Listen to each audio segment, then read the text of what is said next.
Assalamualaikum warahmatullahi wabarakatuh. Bertemu kembali kita dalam kelas sains bersama saya, Cikgu Muni. Okey, hari ini Cikgu nak sambung kemahiran proses sains yang ke-10 iaitu mengawal pemboleh ubah. Okey, apakah itu mengawal pemboleh ubah? Okey, masih lagi di bawah tema inquiry dalam sains, kemahiran saintifik, kemahiran proses sains dan yang ke-10, kemahiran yang ke-10 itu mengawal pemboleh ubah. Okey, diharapkan pada akhir pembelajaran kita ni murid-murid dapat mengawal pemboleh ubah dengan menentukan pemboleh ubah bergerak balas dan dimalarkan setelah pemboleh ubah dimanipulasi ditentukan dalam sesuatu penyiasatan. Okey, apa itu mengawal pemboleh ubah? Pemboleh ubah. Okey, pemboleh ubah adalah sesuatu yang boleh diubah atau berubah atau dikekalkan dalam sesebuah penyiasatan. Okey, kalau kita lihat dalam buku teks, situasi di mana Faris dan Melan diberikan dua pokok yang sama. Mereka dikehendaki menyiasat jumlah air yang diperlukan untuk pembesaran pokok yang baik. Jadi di sini Faris dapat satu pokok dan Melan dapat satu pokok. Okey, jadi apa yang Faris lakukan? Dia letakkan pokok ini di tepi tingkap dan dia siram sebanyak 100 ml air sekali seminggu. Sedangkan Melan, dia letak pokoknya di dalam almari dan menyiramnya dengan air sebanyak 100 ml tetapi sebanyak 3 kali seminggu. Okey, selepas sebulan, saiz pokok Faris didapati lebih besar.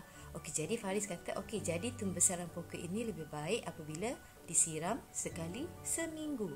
Okey, betul tak apa yang Faris simpulkan?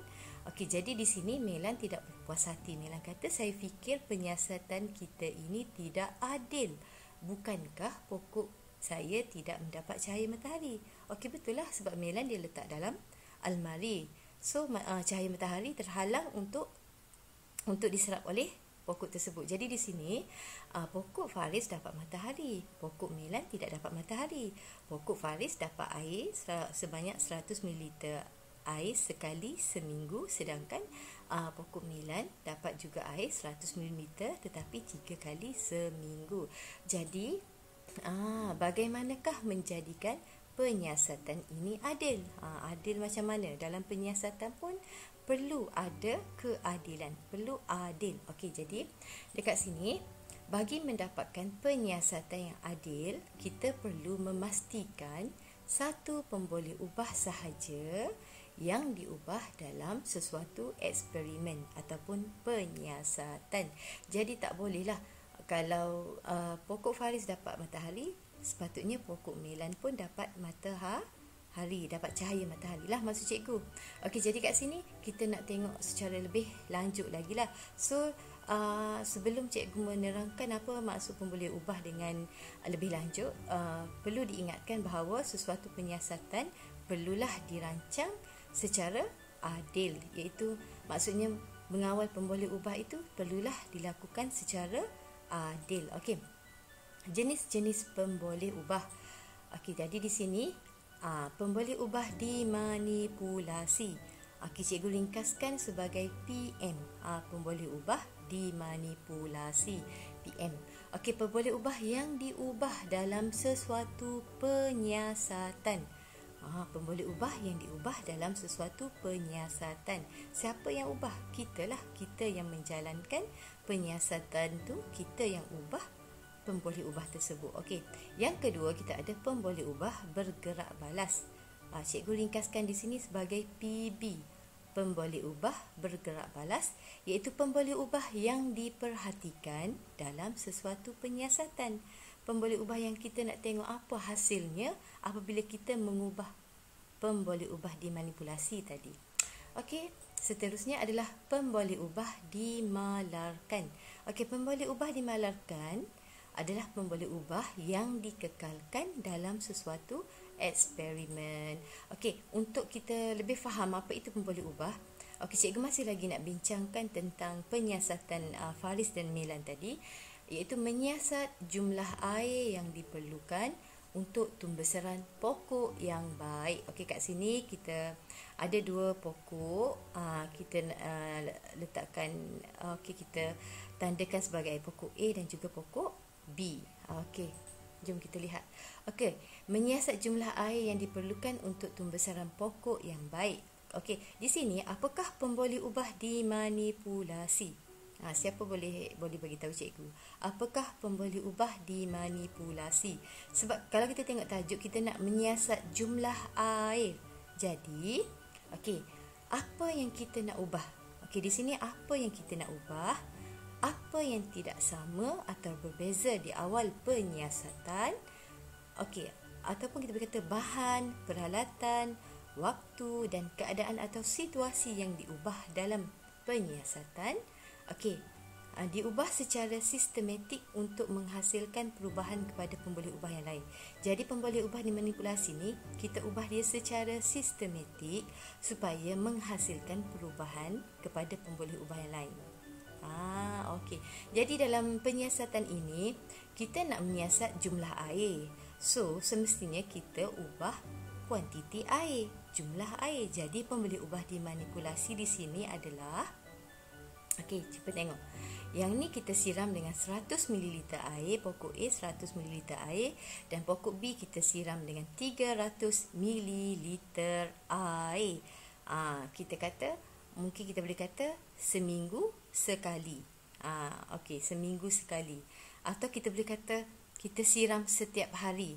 Kita siram setiap hari dengan jumlah pokok A 100 ml air dan pokok B adalah 300 ml air. Okey, jadi di sini apa yang kita ubah adalah kuantiti air. Kuantiti air. Okey. So, pemboleh ubah dimanipulasi di sini adalah isi padu air yang disiram pada pokok. Isi padu air yang disiram pada pokok.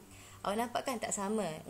Pokok A 100 ml air, pokok B 300 ml air. Okey, perlu diingatkan di sini apabila menyatakan pemboleh ubah dimanipulasi atau pemboleh ubah yang mana-mana pun, perlu diingatkan kita perlu ada parameter. Parameter ni untuk menerangkan objek yang kita sedang nyatakan. Maksudnya di sini contohnya adalah kita sedang memperkatakan tentang air. Jadi jika awak menyatakan air yang disiram pada pokok, itu penyataan itu adalah salah. Jadi awak mesti menggunakan parameter yang sesuai untuk menerangkan pemboleh ubah. Jadi dalam situasi ini parameternya adalah isi padu air. Isi padu air yang disiram pada pokok. Okey. Seterusnya, kita lihat yang seterusnya. Pemboleh ubah bergerak balas. Dalam penyiasatan ini, apakah pemboleh ubah yang bergerak balas? Okey, pemboleh ubah ni bergerak balas ni kita tengok dulu ya, apa dia?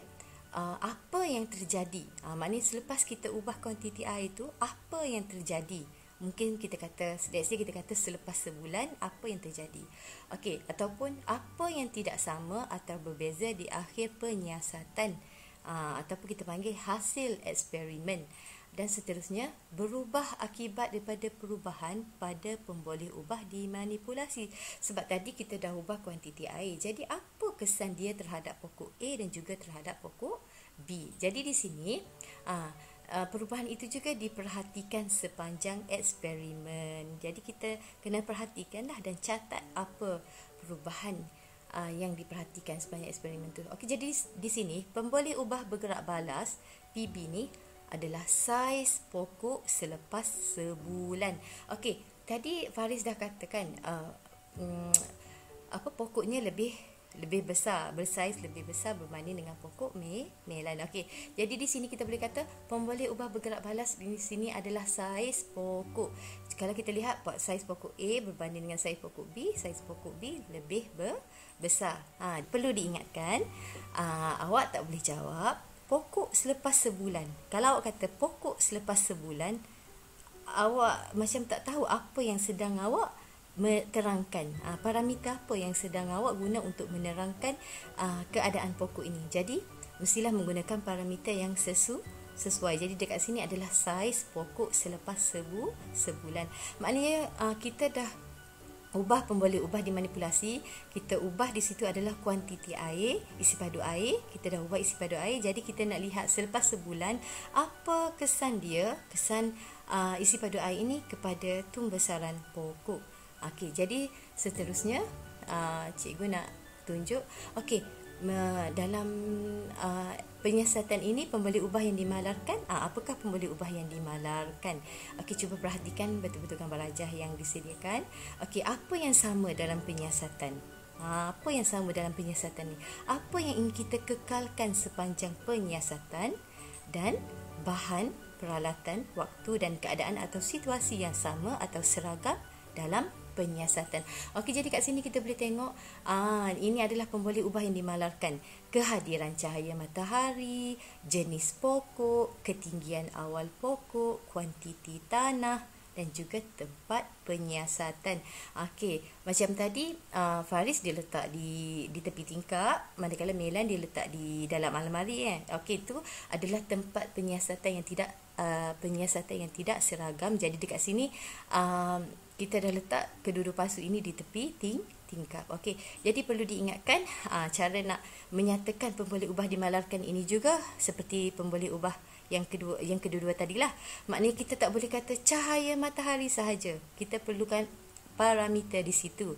Jadi kalau kita jawab, kita nyatakan cahaya matahari saja, kita tak tahu cahaya matahari itu merujuk kepada apa? Ada cahaya matahari ke? Tiada cahaya matahari ke? Jadi kita gunakan parameter di sini. Ada atau tiada cahaya matahari ni kita sebut dia adalah kehadiran cahaya matahari. Okey, contoh parameter yang lain adalah jenis pokok, ketinggian awal, kuantiti tanah dan tempat penyiasatan. Okey, jadi perlu diingatkan di sini parameter mestilah parameter yang tepat untuk menerangkan pemboli ubah yang kita guna. Okey, seterusnya kita lihat aktiviti dalam buku teks muka surat 14. Okey, apakah pemboli ubah yang sesuai dalam aktiviti penyiasatan ini? Okey, awak dibekalkan dengan buku yang ketebalannya sama sebanyak 3 buah buku, ada kereta mainan, ada landasan dan juga ada pita pengukur. Jadi di sini awak perlu merancang satu penyiasatan yang adil untuk kita pastikan apakah yang kita inginkan dalam penyiasatan ini. Apakah yang kita nak tahu? Jadi apakah yang kita nak tahu tu bergantung juga kepada apakah yang perlu diubah.